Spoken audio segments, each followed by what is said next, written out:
শিক্ষকরা জাতির মেরুদণ্ড এবং জ্ঞান ও আলোর দিশারি। সমাজের ভবিষ্যৎ প্রজন্মকে সঠিক পথে পরিচালিত করতে তাদের ভূমিকা অপরিসীম। কখনো নিছক কর্তব্যবোধের ঊর্ধ্বে উঠে, কখনো বা অপ্রত্যাশিত পরিস্থিতিতে নিজেদের উজাড় করে দিয়ে, আবার কখনো বিতর্কের কেন্দ্রবিন্দু হয়ে কিছু শিক্ষিকা সাম্প্রতিক সময়ে ব্যাপক আলোচনায় এসেছেন। তাদের কেউ আত্মত্যাগের মহিমায় ভাস্বর, কেউ বা প্রতিবাদের মূর্ত প্রতীক, আবার কেউ বা অসতর্কতার শিকার হয়েছেন। এই প্রতিবেদনে আমরা তেমনি 5 জন আলোচিত শিক্ষিকার জীবন ও তাদের ঘিরে ঘটে যাওয়া ঘটনা প্রবাহ তুলে ধরছি। জান্নাতুল ফেরদৌস, কর্তব্যের বেদিমূলে নিবেদিত প্রাণ শিক্ষিকা। জাহাঙ্গীরনগর বিশ্ববিদ্যালয়ের চারুকলা বিভাগের সহকারী অধ্যাপক জান্নাতুল ফেরদৌস, যিনি সম্প্রতি জাকসু বা Jahangirnagar university central student union নির্বাচনে ভোট গণনার দায়িত্ব পালন করতে গিয়ে অকালে মৃত্যুবরণ করেন। গত বৃহস্পতিবার ভোট গ্রহণের দিন প্রীতিলতা হল ভোট কেন্দ্রে পোলিং অফিসার হিসাবে দায়িত্ব পালনের পর শুক্রবার সকালে তিনি বিশ্ববিদ্যালয়ের সিনেট ভবনে ভোট গণনার কাজে অংশ নিতে আসেন। ভোট গণনা কক্ষে দরজার সামনে হঠাৎ অসুস্থ হয়ে পড়ে যান। তাৎক্ষণিকভাবে তাকে বিশ্ববিদ্যালয় মেডিকেল সেন্টার ও পরে সাভারের এনাম মেডিকেল কলেজ হাসপাতালে নেওয়া হলে চিকিৎসক তাকে মৃত ঘোষণা করেন। জান্নাতুল ফেরদৌসের মৃত্যুর খবর ক্যাম্পাসে ছড়িয়ে পড়লে গভীর শোকের ছায়া নেমে আসে এবং ভোট গণনার কাজও থমকে দাঁড়ায়। সহকর্মী শিক্ষকরা যেমন কাঁদতে থাকেন, তেমনি শিক্ষার্থীরাও তাদের প্রিয় শিক্ষিকার মৃত্যুতে শোকে মুহ্যমান হয়ে পড়েন। পুরো বিশ্ববিদ্যালয় প্রাঙ্গণে এক শোকাবহ পরিবেশ বিরাজ করে। শোকাহত শিক্ষক শিক্ষার্থীরা এই অপ্রত্যাশিত মৃত্যুতে ক্ষোভও প্রকাশ করেন। তাদের মতে ভোট গণনার কাজ দ্রুত শেষ হলে হয়তো এই প্রিয় মানুষটিকে হারাতে হতো না। ভোটে অব্যবস্থাপনার অভিযোগ এনে ক্ষোভ উগরে দেন শিক্ষক ও নির্বাচন কর্মকর্তারাও। বিশ্ববিদ্যালয়ের প্রক্টর ও নির্বাচন কমিশনের সদস্য সচিব অধ্যাপক AKM রশিদুল আলম বলেন, ভোট গ্রহণ শেষে জান্নাতুল ফেরদৌস সন্ধ্যায় বাসায় ফিরে যান এবং পরদিন সকালে ভোট গণনার জন্য সিনেট ভবনে আসেন। তৃতীয় তলার ভোট গণনা কক্ষের দরজার সামনে তিনি হঠাৎ পড়ে যান। তার মৃত্যুতে বিশ্ববিদ্যালয় পরিবার গভীরভাবে শোকাহত। শেহরিন আমিন মোনামি, শিক্ষার্থীদের অভিভাবক ও প্রতিবাদের প্রতীক। ঢাকা বিশ্ববিদ্যালয়ের লোক প্রশাসন বিভাগের সহকারী অধ্যাপক শেহরিন আমিন মোনামি শিক্ষার্থীদের কাছে শুধু একজন শিক্ষকই নন, বরং নিরাপত্তা, সাহস ও আস্থার প্রতীক হয়ে উঠেছেন। ছাত্র আন্দোলন এবং বিশ্ববিদ্যালয় নির্বাচনে তার ভূমিকা তাকে জাতীয় আলোচনার কেন্দ্রবিন্দুতে নিয়ে এসেছে, যা তার শিক্ষার্থীদের প্রতি অবিচল অঙ্গীকার এবং নীতির প্রতি দৃঢ়তাকে প্রকাশ করে। মোনামি 2012 ও 2013 সালে ঢাকা বিশ্ববিদ্যালয় থেকে লোক প্রশাসনে অনার্স ও মাস্টার্স সম্পন্ন করেন। এরপর তিনি উচ্চশিক্ষা গ্রহণ করে 2020 সালে লন্ডন বিশ্ববিদ্যালয় থেকে MSc ডিগ্রি অর্জন করেন।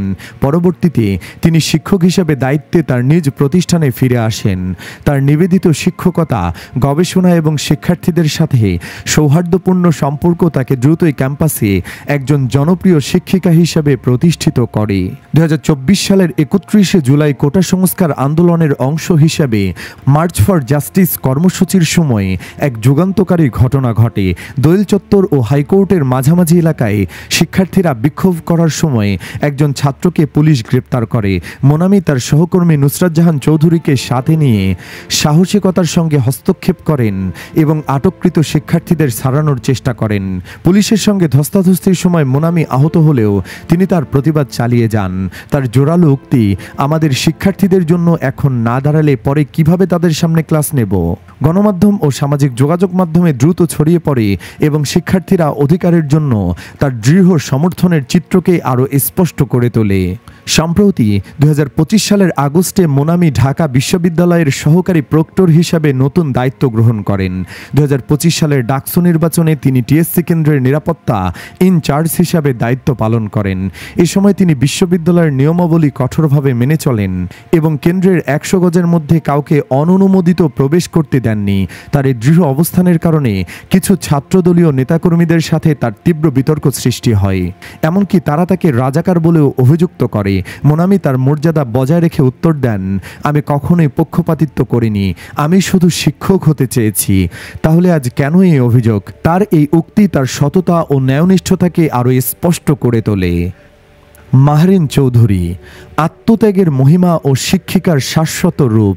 মাইলস্টোন স্কুলের শিক্ষিকা মাহরিন চৌধুরী, যার সাহস আর বীরত্বের কথা আজ সবারই জানা। মাইলস্টোন ট্র্যাজেডির ঘটনা মানুষের হৃদয়ে এক গভীর ক্ষত তৈরি করে গেছে, আগুনের বিভীষিকা ঝলসে দিয়েছে প্রতিটি মানুষের হৃদয়কে। এই ট্র্যাজেডির মাঝে মাহরিন চৌধুরী নামটি যেন এক অনন্য বেদনা ও গর্বের প্রতীক। তিনি মাইলস্টোনের সেই 900 ডিগ্রি তাপমাত্রাকে উপেক্ষা করে তার ছাত্রছাত্রীদের বাঁচাতে গিয়ে নিজেকেই উৎসর্গ করেছেন। শিক্ষিকা মাহরিন চৌধুরীর শরীরে প্রায় 100% পুড়ে গিয়েছিল। সেদিন শিক্ষার্থীরা তাকে রুম থেকে বের হয়ে যেতে বললেও তিনি বের হননি, বরং শেষ পর্যন্ত আগুনের সাথে লড়াই করে গেছেন। তার শেষ কথাগুলো আরও বেশি আবেগ আপ্লুত করে তোলে। মৃত্যুর শেষ ধাপে যখন হাসপাতালে স্বামীকে তিনি বলেন, আমার বাচ্চারা আমার সামনে সব পুড়ে মারা যাচ্ছে, আমি কিভাবে চুপচাপ দাঁড়িয়ে থাকি। তারপর বলে ওঠেন, তোমার সঙ্গে আর বুঝি দেখা হবে না। নিজের সবচেয়ে আপন মানুষের এমন শেষ মুহূর্তের কথাগুলো মানুষকে কতটা ব্যথিত করতে পারে তা সহজেই অনুমেয়। মাহরিন চৌধুরী মাইলস্টোন স্কুলে প্রায় 18 বছর শিক্ষকতা করেছেন এবং 3য় ও 5ম শ্রেণীর সমন্বয়কারী হিসেবে দায়িত্ব পালন করতেন। তিনি ছিলেন একজন অসাধারণ, সৎ ও সাহসী শিক্ষিকা, যিনি নিজের জীবন উৎসর্গ করে অন্তত 30 জন শিক্ষার্থীর প্রাণ বাঁচিয়ে বাংলাদেশের মানুষের হৃদয়ে এক অনন্য প্রভাব ফেলেছেন। তার এই আত্মত্যাগ শিক্ষিকার মায়ের সমতুল্য ভূমিকার এক জ্বলন্ত দৃষ্টান্ত। মাসুকা বেগম নিপু, কর্তব্যরত অবস্থায় অকাল প্রয়াণ। মাইলস্টোন স্কুল অ্যান্ড কলেজের ইংরেজি ভাষার প্রাইমারি বিভাগে কর্মরত শিক্ষিকা মাসুকা বেগম নিপুও সাম্প্রতিক সময়ে আলোচনায় এসেছেন। তবে অত্যন্ত দুঃখজনক পরিস্থিতিতে মাইলস্টোন স্কুল অ্যান্ড কলেজে ঘটে যাওয়া এক বিমান দুর্ঘটনায় তিনি প্রাণ হারিয়েছেন। ক্লাস চলাকালীন সময়ে হঠাৎ বিমান যখন রুমে আছড়ে পড়ে, ঠিক সেই মুহূর্তে মাসুকা বেগম নিপু গুরুতর আহত হন এবং পরে আগুন ধরে গেলে তার শরীরের 80%ই পুড়ে যায়। দুর্ভাগ্যবশত তিনি আর আমাদের মাঝে নেই। কর্তব্যরত অবস্থায় তার এই অকাল প্রয়াণ শিক্ষাঙ্গনে ঝুঁকির দিকটি আরও স্মরণ করিয়ে দেয় এবং তার স্মৃতির প্রতি গভীর শ্রদ্ধা নিবেদন করে। সামিরা আপু, ভার্চুয়াল শিক্ষায় নতুন বিতর্ক। বর্তমানে সামাজিক যোগাযোগ মাধ্যমে খুবই আলোচিত একজন শিক্ষিকার নাম সামিরা আপু। তাকে এই তালিকায় রাখার কারণ হলো তিনি একজন ভাইরাল শিক্ষিকা হিসেবে ব্যাপক আলোচনায় থাকলেও তার আলোচিত হওয়ার প্রেক্ষাপট অন্যদের চেয়ে ভিন্ন। তিনি মাহরিন চৌধুরী বা শেহরিন আমিন মোনামির মতো আত্মত্যাগ বা সাহসিকতার জন্য ভাইরাল হননি।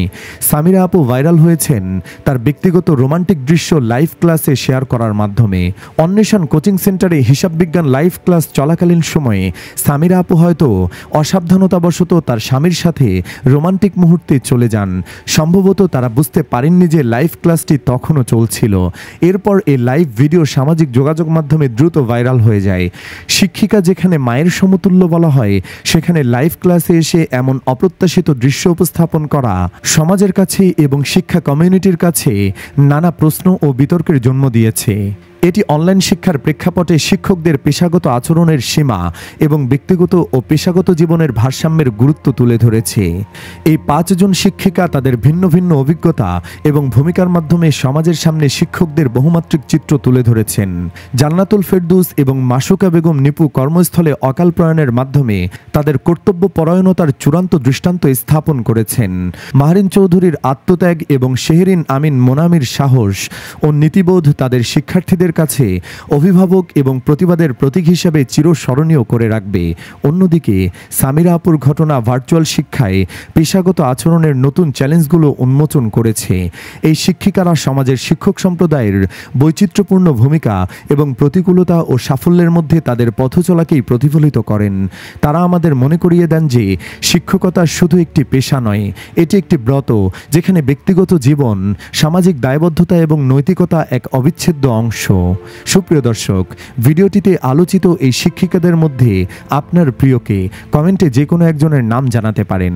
আর ভিডিওটি লাইক, শেয়ার ও চ্যানেলটি সাবস্ক্রাইব করে রাখতে পারেন। ধন্যবাদ।